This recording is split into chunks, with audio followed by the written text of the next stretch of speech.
गंगा यमुना हो या कोई पवित्र सरोवर, अक्सर लोग जल में सिक्का डालकर मनोकामनाएं मांगते हैं। मान्यता है कि ऐसा करने से इच्छाएं पूरी होती हैं और सौभाग्य मिलता है। लेकिन क्या वाकई नदी में सिक्का फेंकने से मन्नत पूरी होती है? इस सवाल पर प्रेमानंद महाराज ने ऐसा जवाब दिया है जो लाखों श्रद्धालुओं को सोचने पर मजबूर कर सकता है।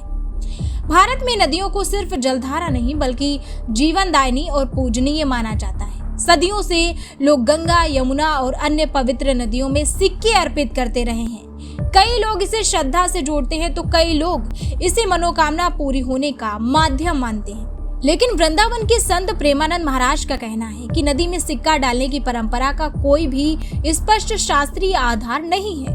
उनके मुताबिक केवल सिक्का फेंक देने से ना तो मनोकामनाएं पूरी होती हैं और ना ही विशेष पुण्य की प्राप्ति होती है।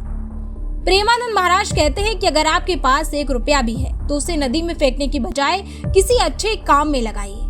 उस पैसे से आटा खरीदकर मछलियों को खिलाइए, किसी भूखे को भोजन कराइए या फिर जरूरतमंद की मदद कीजिए। यही सच्चा धर्म और वास्तविक पुण्य माना जाता है।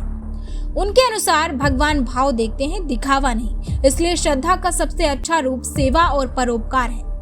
दरअसल इतिहासकारों और धार्मिक जानकारों का मानना है कि प्राचीन समय में तांबे के सिक्के जल स्रोतों में डाले जाते थे। तांबा पानी को शुद्ध रखने में मददगार माना जाता था। धीरे धीरे ये परंपरा धार्मिक आस्था से जुड़ गई और लोगों ने इसे मन्नत पूरी होने की मान्यता के रूप में स्वीकार कर लिया। हालांकि आज के सिक्के अलग अलग धातुओं से बने होते हैं और उनका पानी में कोई भी विशेष धार्मिक या फिर वैज्ञानिक लाभ नहीं माना जाता। प्रेमानंद महाराज का साफ संदेश है, अगर श्रद्धा को सार्थक बनाना है तो उसे सेवा से जोड़िए। नदी में सिक्का फेंकने की बजाय किसी जरूरतमंद के चेहरों पर मुस्कान लाइए, क्योंकि धर्म का असली उद्देश्य सिर्फ कर्म कांड नहीं बल्कि करुणा, दया और लोक कल्याण है।